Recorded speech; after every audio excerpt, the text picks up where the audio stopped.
Good afternoon. Welcome to the board meeting of the Teachers Retirement Board for November 17th, 2022. I'll start by calling the roll. Brian Berge, Present, representing Mayor Eric Adams. Thomas Brown. Here. Good afternoon, Patricia. Good afternoon. Soretta Scott. Allison Hirsch. Here, representing Controller Bradlander. David Kazansky. Present. Deborah Penny. I am present. We have a quorum. So the first item on our agenda is an update on TRS operations, and Kavita Penwar is going to give us that update. Thank you, Patricia.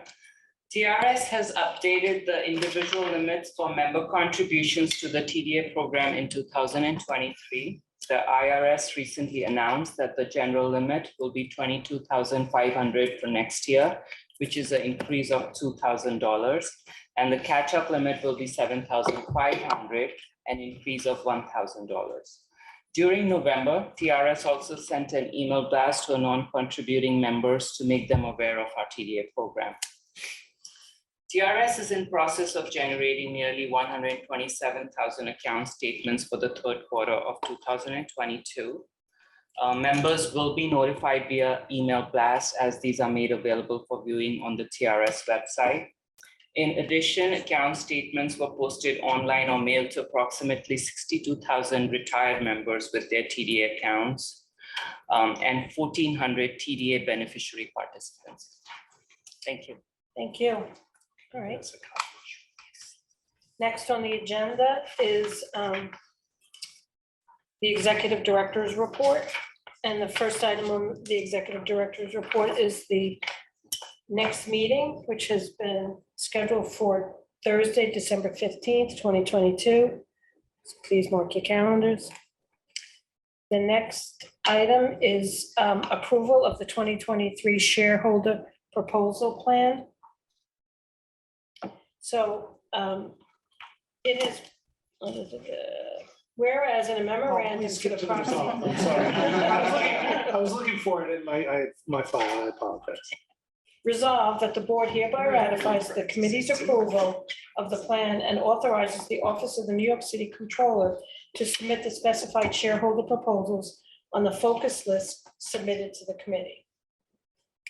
Thank you. Do I hear a motion? So moved. Thank you, Mr. Brown. Do I hear a second? Second. Thank you, Mr. Berge. Any questions for Patricia about this? Okay, all those in favor, please say aye. Aye. Any opposed? Any abstentions? Okay, motion carries. Next is the adoption of the excess benefit plan trust document. Please skip to the resolve. Resolved that the Board of Trustees adopt the annex qualified excess benefit arrangement plan and trust, and be it further resolved that the board delegates to the executive director or her designee as appropriate the authority to take administrative actions necessary to manage the excess benefit plan, including the payment of benefits from the trust. Thank you, Patricia. Do I hear a motion to adopt the excess benefit plan trust document? So moved. Thank you, Mr. Kazansky. Do I hear a second? Second. Ooh, thank you, Ms. Hirsch. Any questions? I have no questions. I just wanted to note for the record that at another system, there was an extensive discussion of this document, which I enjoyed more than anyone, and I'm confident that this is a good step for TRS to undertake with respect to the excess benefit. Okay. All those in favor, please say aye. Aye. Any opposed? Any abstentions? Okay, motion carries. Next is attendance at a conference. The following resolution is presented for consideration and possible adoption. Resolved that the trustees of the Teachers Retirement Board hereby approve the attendance and participation of the executive director and or her designees and any interested trustee at the National Conference on Public Employee Retirement Systems 2023 Legislative Conference from January 22nd through January 24th, 2023. Thank you, Patricia. Do I hear a motion to approve attendance at this conference? So moved. Thank you, Mr. Brown. Do I hear a second? Second. Thank almost. Thank you, Mr. Kazansky. Are you just hissing at me? Any questions? Okay, all those in favor, please say aye. Aye. Any opposed? Any abstentions? Okay, attendance is approved, and I would say that anyone who's interested, just tell Patricia or Liz, and they will put you on the list. Thank you. So next is the calendar, and the first item on the calendar is the approval of the following minutes, which we only have one, which is October 20th, 2022, board meeting minutes. Do I hear a motion to approve the October 20th, 2022 board minutes? So moved. Thank you, Mr. Brown. Do I hear a second? Second. Oh, thank you, Mr. Bergen. Any questions? All those in favor, please say aye. Aye. Any opposed? Any abstentions? They are approved. And next are the calendar items, and you all received an electronic copy of those calendar items. Please waive the reading of the calendar. Thank you. Do I hear a motion to approve the calendar items? So moved. Thank you, Mr. Kazansky. Do I hear a second? Second. Thank you, Mr. Brown. Any questions about the calendar? All those in favor, please say aye. Aye. Any opposed? Any abstentions? Calendar passes. Okay, next, under other business, we have a financial presentation from Grant Thornton. I believe they're here virtually. Mitchell, do you want to? Sharon Campbell? Yeah, Sharon, right? Hello, good afternoon, everybody. For those who don't know me, I'm Sharon Campbell. I'm a managing director in Grant Thornton's Employee Benefit Plan Audit Practice. I served as the lead engagement partner on the Teachers Retirement System of the City of New York for this year as well as the last 2 years. I appreciate the opportunity to present to you today our required communications to those charged with governance. And first and foremost, before I share my presentation, I would like to thank management for all of their assistance on this year's audit, as well as their transparency and their commitment to quality and reporting excellence, which was integral to the timely completion of this year's audit. With that, I'm going to share my screen. So I'm going to move some things around here.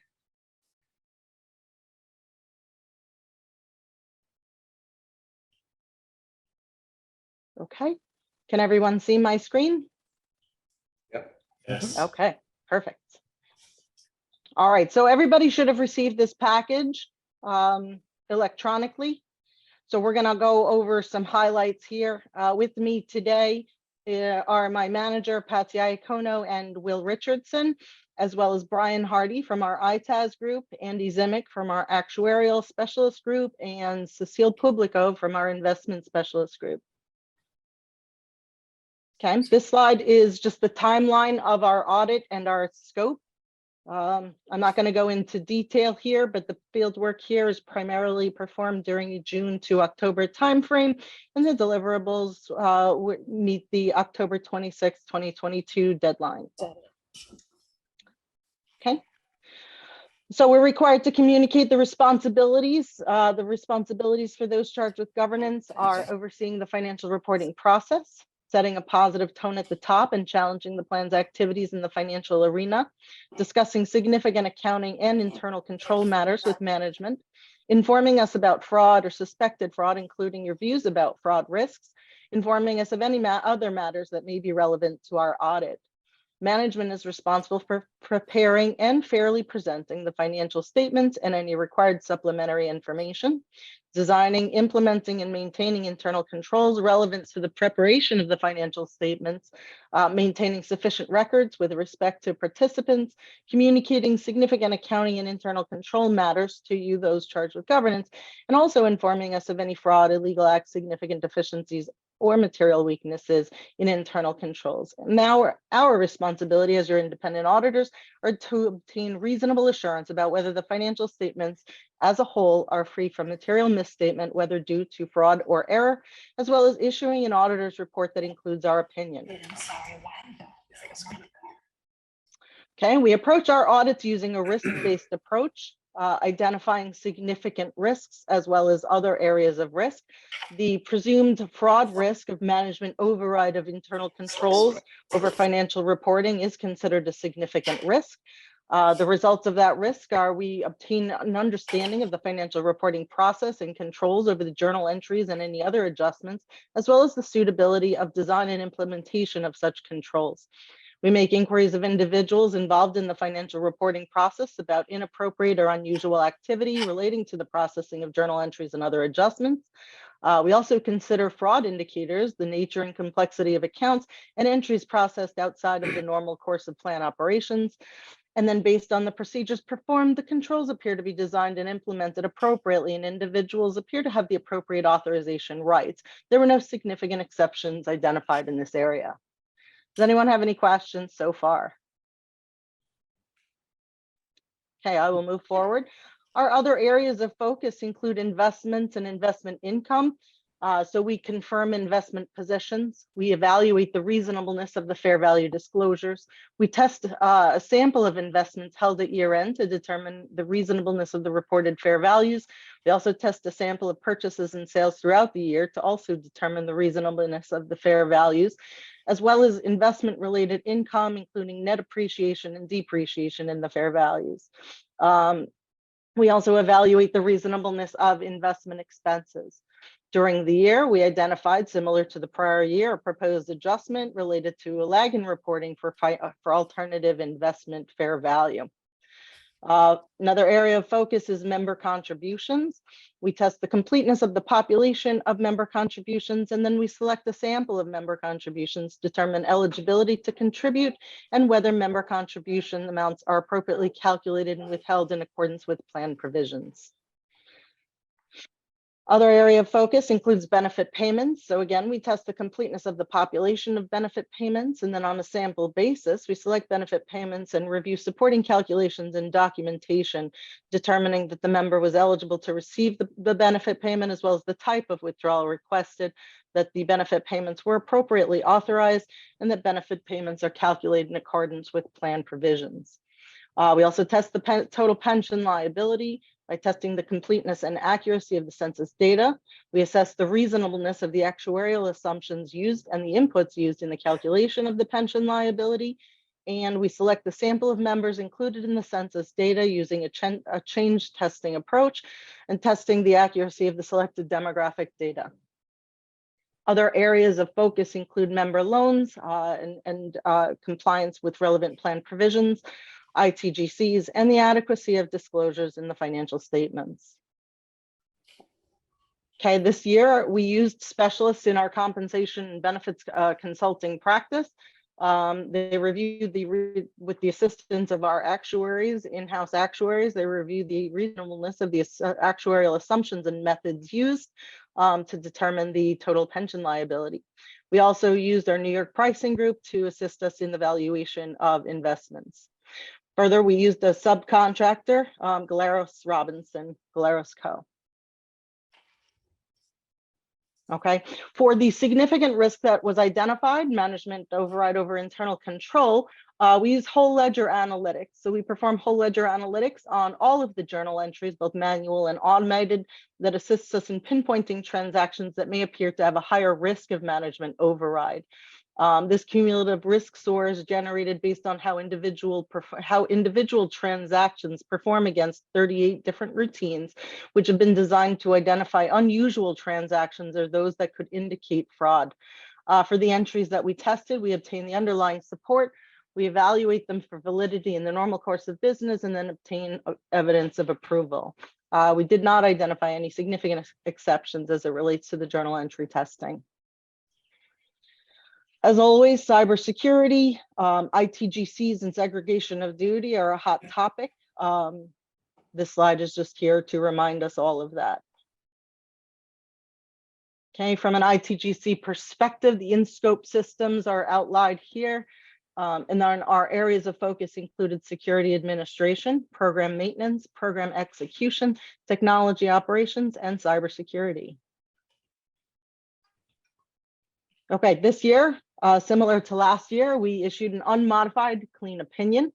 We do note that the system adopted GASB statements number 87 related to leases and number 97 related to benefit plan reporting. There were no scope limitations identified. there was open and effective communication with management, and any internal control and best practice recommendations have been and or will be discussed with management. We expect that the annual comprehensive financial report will be issued sometime within the on or around the third week of December 2022, and will include the GFOA Certificate of Achievement for the 2021 effort. Okay, on page 5 of section 3 of your report, we'll outline the summary of audit adjustments. Again, the primary nature of the adjustments was due to a reporting lag for the alternative investments, as well as a reclass. Management believes that the effects of the unrecorded adjustments are immaterial, both individually and in the aggregate to the financials as a whole, and we concur. Okay, we're also required to communicate to you the following matters, of which for the most part we are not aware of any going concern matters. We're not aware of any fraud or non-compliance with any laws or regulations. We're not aware of any significant deficiencies or material weaknesses in internal control over financial reporting or the use of other auditors as it relates to the financial reporting. We did not use internal audit. Related party transactions are appropriately disclosed in the financial statements. There were no significant or unusual transactions. I'm pleased to report we had no disagreements with management or significant issues that were discussed with management. We're not aware of any consultations management had with other accountants as it relates to financial reporting or the financial reporting practices or policies. There were no significant difficulties that we've encountered during our audit, or any difficult or contentious matters that we would need to consult with you on. There were no modifications to the audit report. We're also required to communicate to you the quality of the control practices. So significant accounting policies are detailed in the notes to the basic financial statements. They are considered appropriate in all material respects and consistent with the prior year. The most significant estimates are the fair value of investments and the total pension liability and the related disclosures. We've assessed the financial statement disclosures for clarity and completeness, and the footnote disclosures to the financial statements appear to be informative, consistent, and clear. Okay, we used this year a number of different tools that we have, including Convene, DB Census Automation Tool, IDEA, T-Beam, Whole Ledger Analytics, and Data Snipper to assist us in audit execution. And then finally, we have our commitment to promote ethical and professional excellence. So we share with you our Ethics Point URL link in the event that you become aware or would like to communicate any matters that you've identified. With that, I'll open it up to any questions that anyone might have. Wow. You don't even need a drink of water, Sharon, after all that. I absolutely do. Any questions, or does anyone want to hear Sharon say that again? Thank you so much. Absolutely. Thank you very much.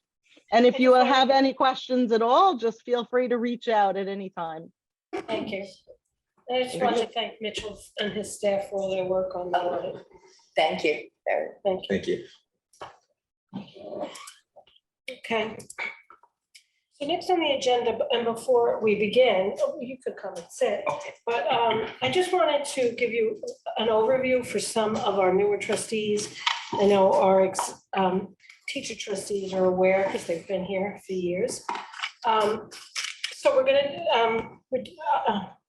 sorry, Siegel, Amir is, Mayor, how do you pronounce it? Mayor. Mayor. Just like the mayor of the city, but still different. Okay, now There you you're the go. mayor. Okay. Mayor is our independent verification and validation auditor and for our monetization project. So I just wanted to go over a little history on the monetization project for those of you who don't know what it is. So back in around 2014, the teachers' retirement system realized that our legacy system needed to be replaced because it was brittle, difficult to enhance, as well as the fact that the vendors supporting the technology that we were using were really pulling away and not offering, to service us any longer. So we made a presentation to the then board in order to be able to go out and do an RFP in order to replace our legacy computer system. We did that RFP and we selected a company named Sagitech. Sagitech came to us as thought leaders to work side by side with our IT department to develop a new computer system. They came with a framework, which was newer technology back then that would take the communication engines, the read-write engines, the things that old programming used to make you have to code yourself. And that was in a package. So we felt that was a great technology that would reduce the development effort on our side. And we moved forward with the project. The goals of the project were first to provide a self-service to our members so that they could get on the website and request any process that they wanted completed online at any time of night and day, so that they didn't have to submit a paper form to TRS and then wait to hear back from us. Or so we wanted a self-serve engine. We also wanted to do straight-through processing. In our legacy system, a lot of processes, had to go from one desk to the paper, going from one desk to the other. And we wanted the computer system, if it has all the data that it needs and it has all the information it needs and the rules, then, we should be able to process work straight through. And instead of being paper pushers, TRS staff would become problem solvers. Only those more complex exception processes would fall out for a human being to have to deal with. The rest would go straight through, making us more efficient and helping to ensure the quality. So, and also, I have some other, we wanted to also, there were a lot of pain points for TRS in the processing of data in our legacy system, that we wanted to be able to address in our new system. And we wanted to create something like a data warehouse. Instead of every report that every staff person at TRS wanted created, and they would have to go to IT for it, and IT would have to develop the reports, we would create a data warehouse that had a business view of our data, where if you were a staff person, you would be able to go select pieces of information and generate that report yourself. So those are some of the things that we wanted to do. We decided to take a phased approach. So we had 6 phases. We're about to complete phase 5. But I will say to you, phase 6 is our biggest phase and has the most complex of our processes in it. So, we're about to begin that. So when we originally started, we did implementations in phases, and almost like a big bang, which was meaning we developed all the functionality and then put it in one big bang. When we implemented phase 4, which is our death benefit process and some other processes, but the majority was death benefits. When we implemented it, it was actually late to get to implementation. And once we implemented, the quality was really problematic. And it really, at that time, was causing reputational risk for us. We had beneficiaries complaining. So I had to stop development on the core monetization project and pull the resources off to help to stabilize that phase in order to be able to service our beneficiaries better and to ensure that the benefits that were being processed accurately and correctly. So that was a delay that happened in the project. We also had some delays based on COVID. Not that COVID, we were working very efficiently during COVID, but we had to stop work on monetization in order to quickly provide online forms so that members in their home could like do what we had envisioned, but we had to do it very quickly, was get all of our online forums up and running so that members could be requesting loans, service purchase, anything that any process they wanted to perform, they could do it in their home because we were closed for business in person. So we had to pull a lot of resources off to do that. We also had to pull resources off to do the CARES Act, which also we had to develop that. We also were given the gift of Galena, which we did get funding for Galena to do the work, but the estimates that we based our Galena estimates on was the fact that, we would receive the data, we would process the data electronically and then provide the benefits. We found that the special master had a lot more different ideas that we never thought of. So we, in addition, some of the quality of the data, just because of the nature of the fact that this is made up data, has caused us to have to spend more time on Galeno than we had originally anticipated. So those resources that we moved to Galeno are not freeing up to come back and work with us on monetization. So for those reasons, I would just want to let you know that you should expect from me, I'll say this. The project is funded 72% out of the TDA fund. The expense fund for the TDA, and only 28% from city money. So I do just want to caution that probably in next budget year, because of all those delays and the problems that we had, which is pretty common on projects of this size and complexity, we probably will be having to come back and ask for a little bit more money. And I'll be presenting that to the budget committee and then to the board. But so I just wanted to give you all a background before Mayor gives you his IV&V report on the health of our project. Patricia, just before you do it, I just want to thank TRS for all of their work. Patricia just mentioned a few of the things, the CARES Act, the Secure Act, the COVID bill, where they had to then provide, accident. yes, there are so many things that the para bill, that all of a sudden they had to put all of the paras in the pension system. It seems like, changes.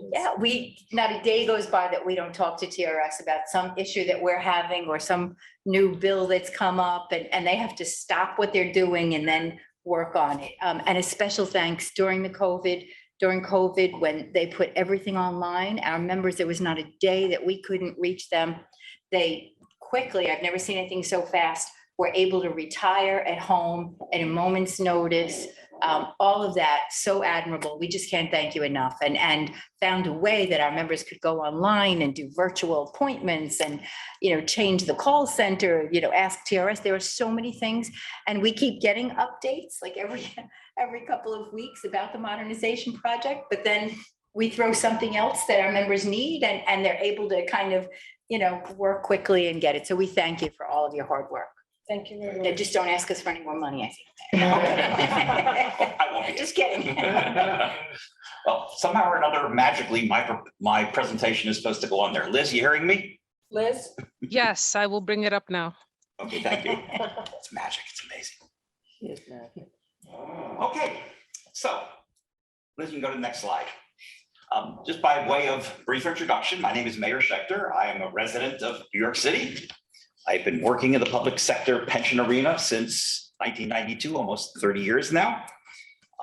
I either am or have been a consultant to 3 of the 5 New York City pension systems, to TRS, which I've started doing IV&V services in September of 2015. I'm still doing it. I've been involved with the New York City Police Pension Fund from 2016 to 2018, helping them with the procurement of a new system. And since 2018, they've actually been implementing the system, and I've been providing IV&V services for them. For BRRS, I'm no longer involved with BRRS. That ended a few months ago, but there we were working with them to improve and document their processes to improve the service that they give to members using the CEM model as a measure of how service can be done, and to get them ready for some impending legislation that is about to be passed. So as the IB&V vendor, I am focusing on the quality of the system. And the method that we use is we interview the key modernization program personnel. Many of the people that you've seen on these little boxes on there are people that I've interviewed and talked to about the modernization program. We get our information from them.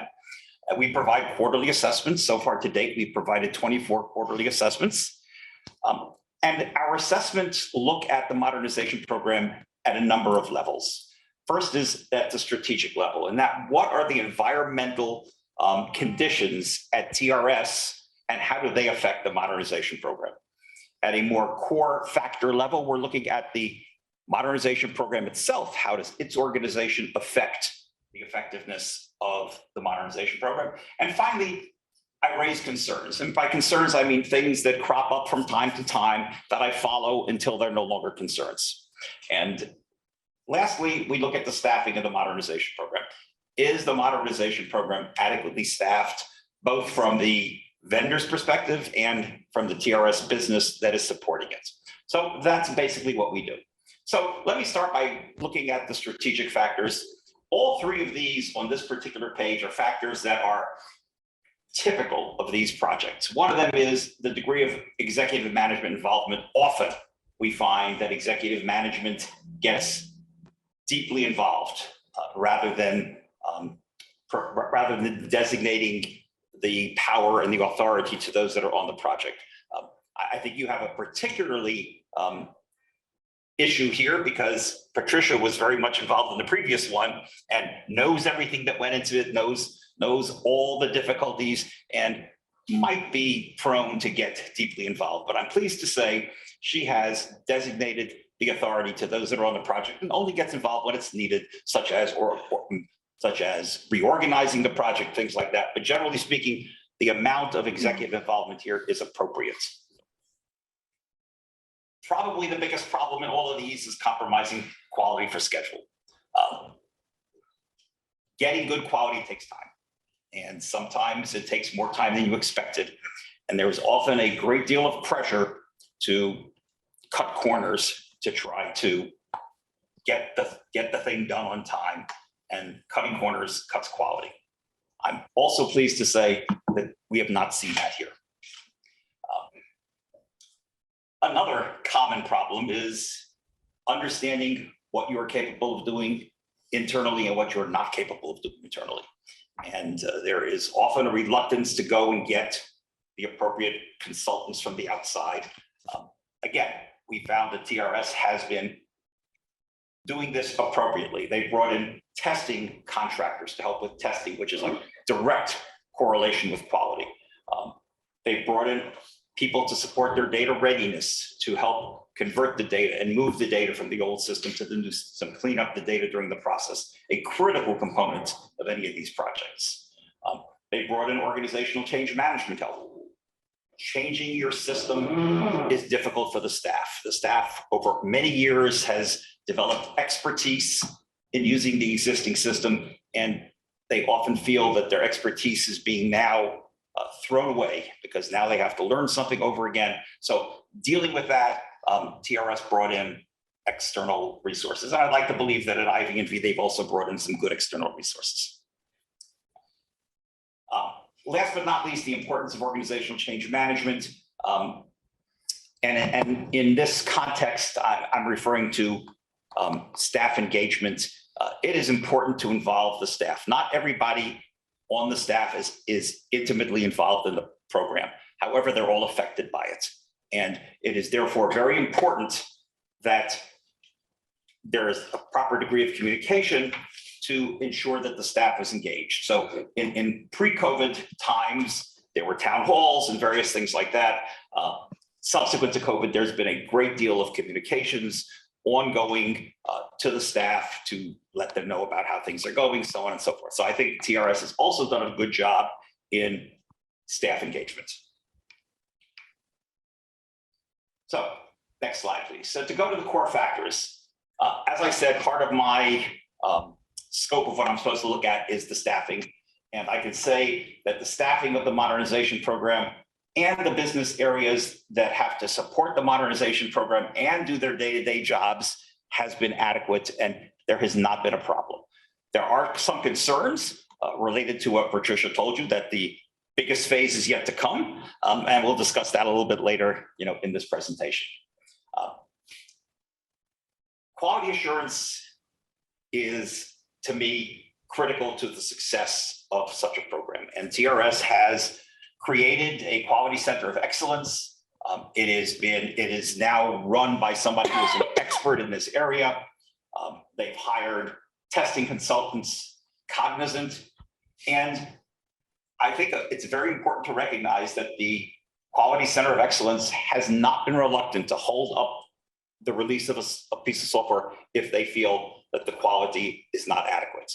And not only are they not reluctant to do so, they are given the authority to do that. So there have been things that have taken longer and been released later, but it was in furtherance of the quality of what was being released. And from an IVV perspective, that's the way it should be. Data readiness. I talked about data readiness as being the process by taking data from the old system to the new system, but there's another component of that, and that is this data is used for testing the new system. And if this conversion and cleaning of the data can occur early enough so that the testing of the new system is using the real data, that has a high correlation with quality. Very often we use fake data, we make up data, and we tend to perhaps have blind spots and use data that should work.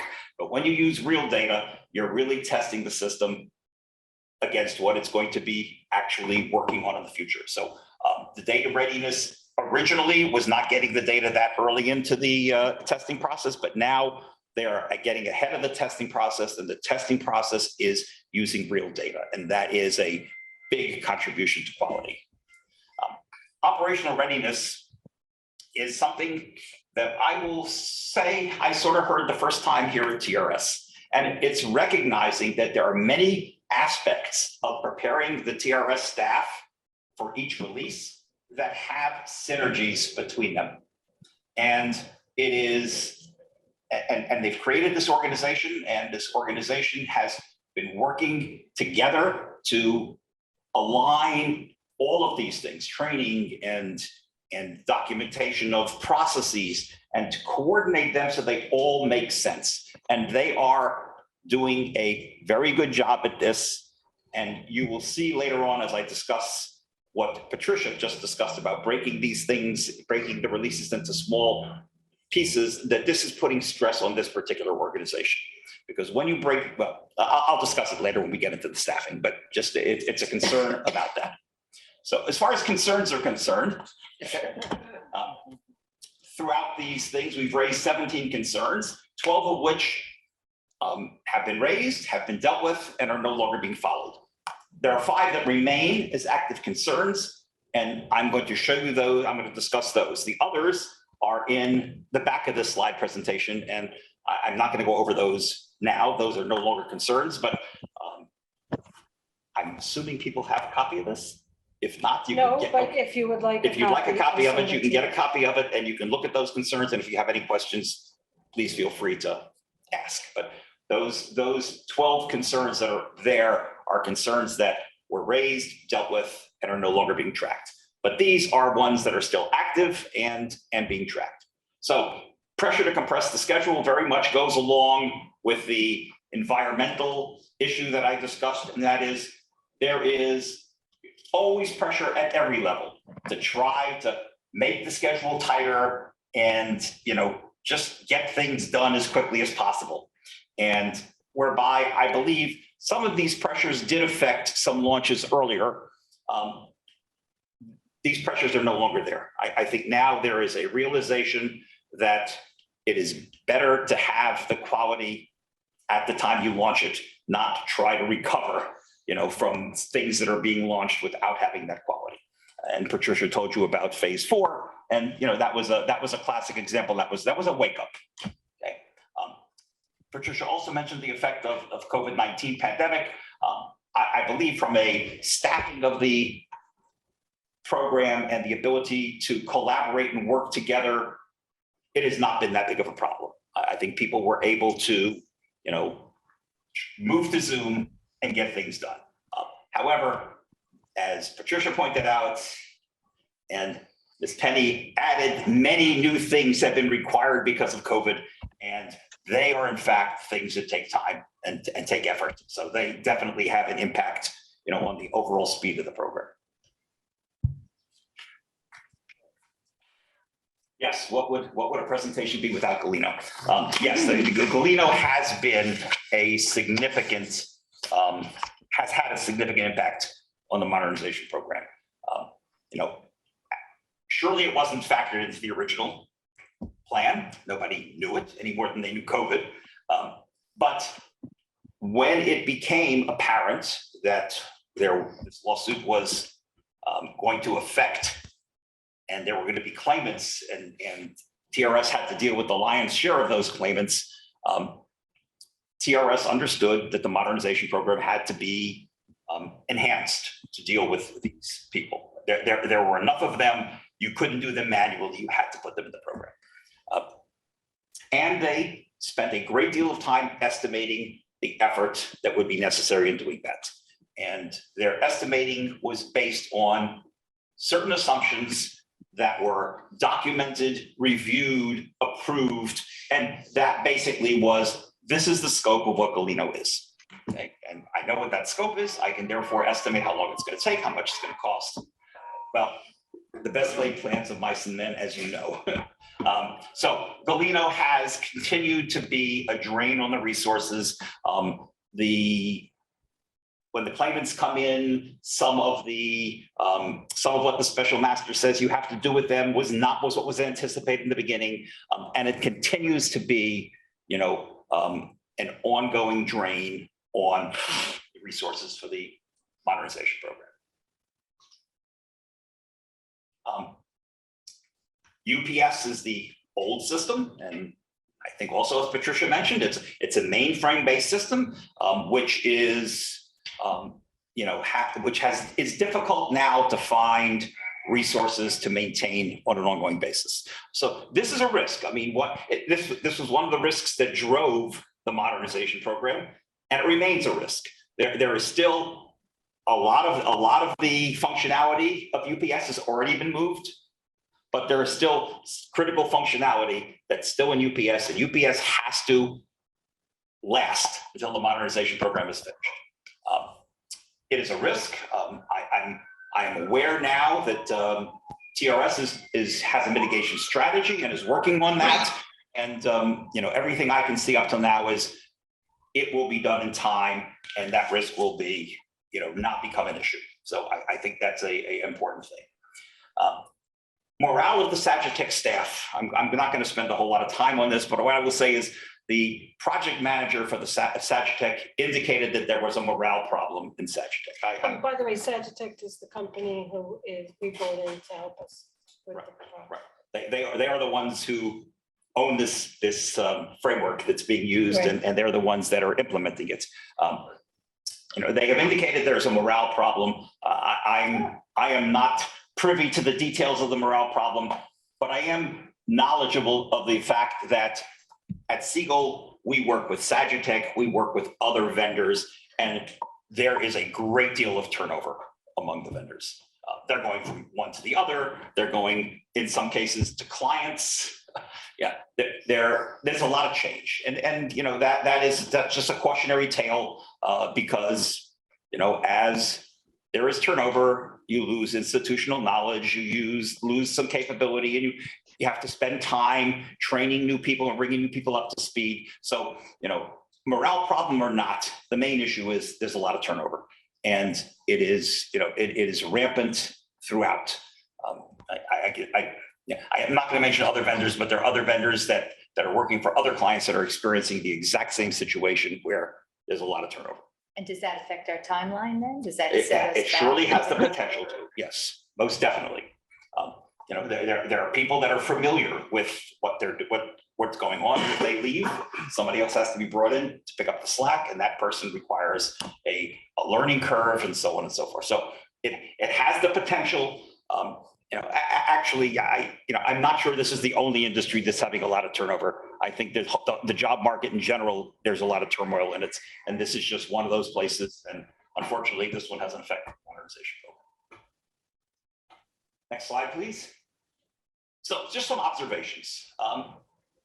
Most of these concerns are manageable. And by manageable, I mean primarily under the control of TRS. And the obvious exception to that is Galeno, which is really, to a large extent, beyond your control. But the other ones are somewhat, under your control. So, however manageable they are, not sacrificing quality for schedule, adding functionality, Galeno, these things are all pressures that are making the project take longer than expected. And Patricia also pointed out, and I agree, these projects in general take longer than expected. Now you have these other complications of a pandemic, of a lawsuit, okay? And I say, very importantly, insisting on having a quality product. These things take longer, and they take longer and they cost more.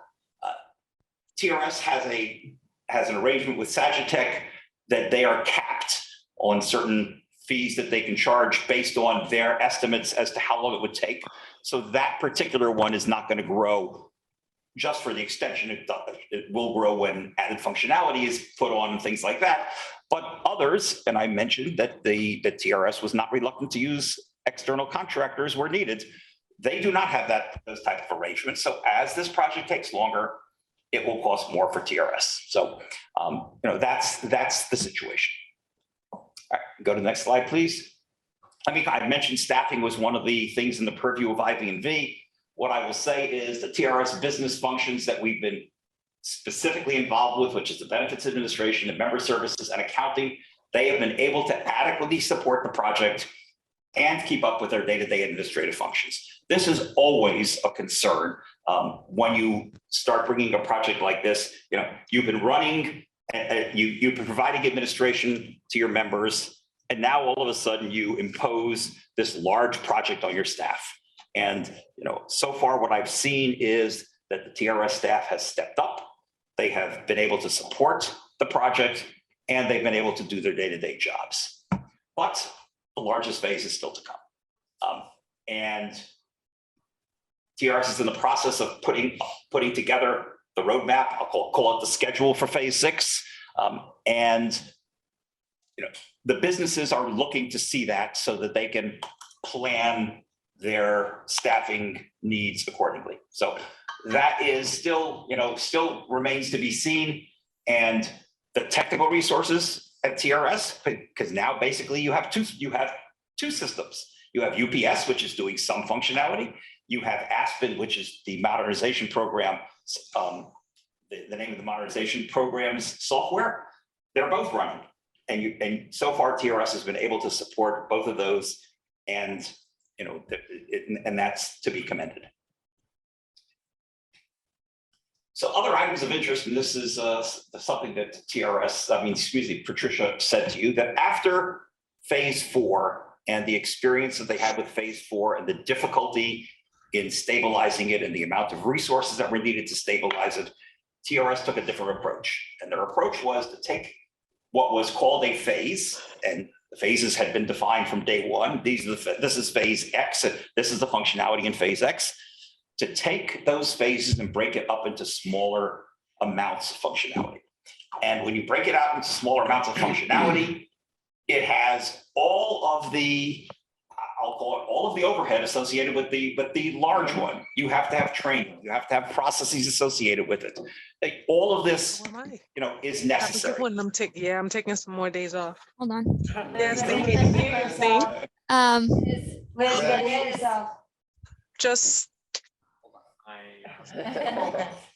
Oh, okay. Oh, Shrek. Very cool. Liz, you're not on mute. Got it. Sorry about that. She was taking And no to vacation. those days off. Okay, so the mini releases have advantages and some disadvantages. The advantages are, to me, the most important, and that is it comes with improved quality. The history with the mini releases so far have been that upon their release, there have been very few, and in many cases, no post-release issues. Okay?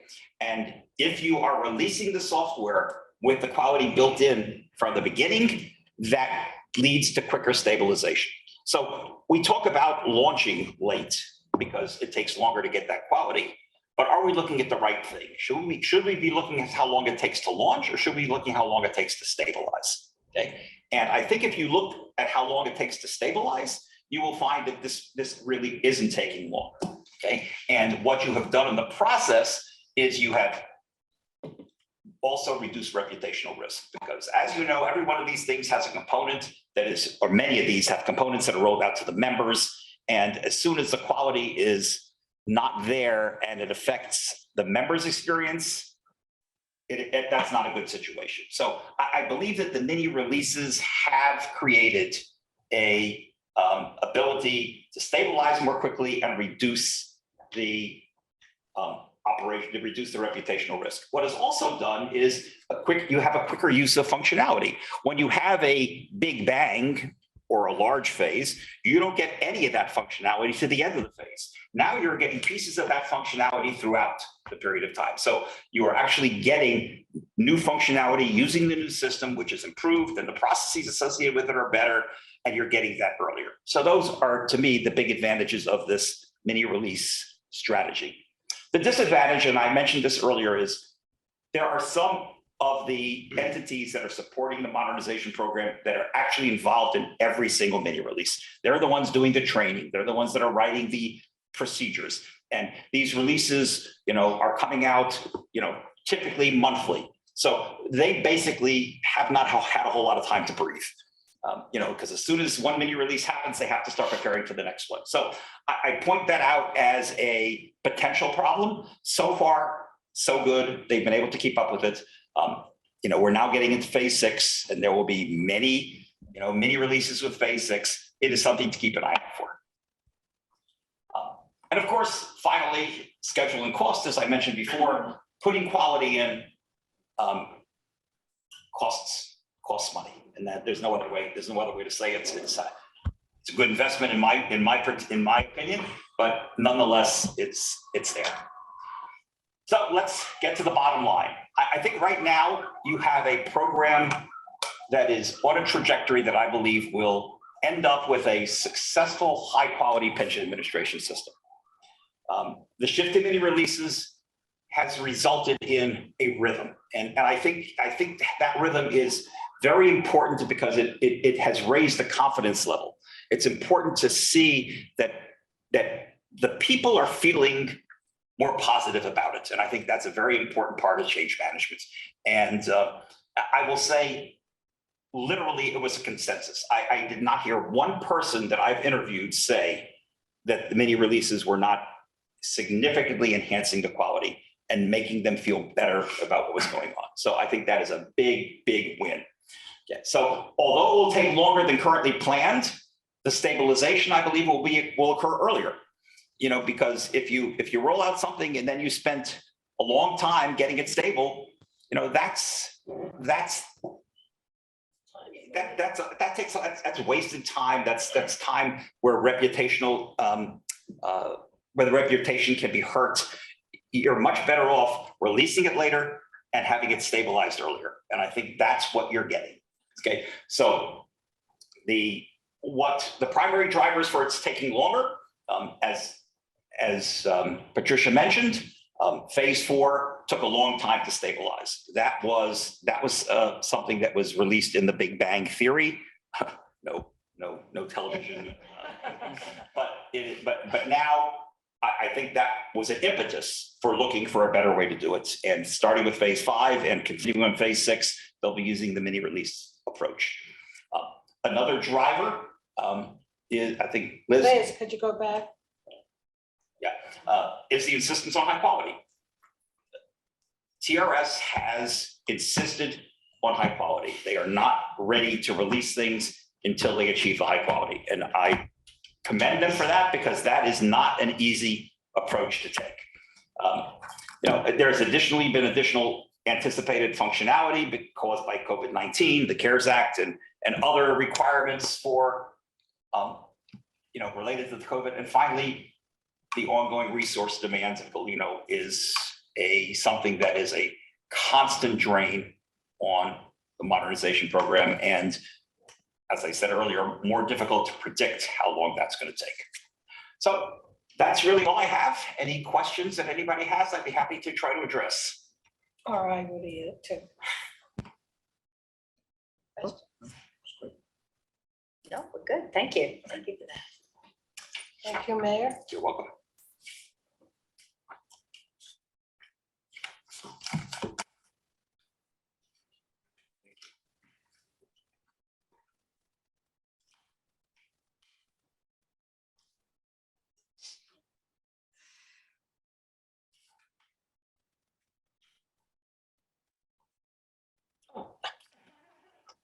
I'm sitting here like, what is Deborah waiting for? Right here. I'm sorry. I think we need our calendar out. for Oh, this. that's right. So the next item on the agenda under other business is a change to the date of the April 27th, 2023 board meeting. Because there is a conflict for members of the board. So we wanted to see if we could find a different date and agree on it for that April. So if you want to pull out your calendars, does anybody have a suggestion for what you would thought the date should be? We need, Spring break is Spring break goes from the the 16th. 5th to the 14th. so we could do the 20th, but I don't know if the other board members who are members of other boards. How does that Right go? now, there are no other board meetings on the 20th. Yeah, there might be, I have a TAC hold, DCP TAC hold, but we can staff around it. So April 20th, 2023? Does that work for you, Tom Brett? I don't have the calendar here, but So what was that? Well, it works for us, so. it'll work. it works for, Thursday, April 20th. yes. Allison, you said that was good for you? Yeah. Oh, okay. Well, that was easy. All right. April 20th, 2023 for the board meeting. That's not the Easter break, is it? No, it's No. after Easter. You just missed that. Relax. Just Spring break is You the week can't leave before. the room. Well, I was gonna get my calendar, but I realized my calendar doesn't go up that far. Aw, so One. next on the agenda is questions and comments from the public. Seeing none. You're not the public. Okay. That's it then, I think. And there's no executive board. No So executive. do I hear a motion to adjourn? So moved. Thank you, Mr. Brown. Do I hear a second? Second. Thank you, Ms. Hirsch. Any questions? All those in favor, please say aye. Aye. Any opposed? Any abstentions? We stand adjourned. Thank you. Thanks, everybody. Thank you.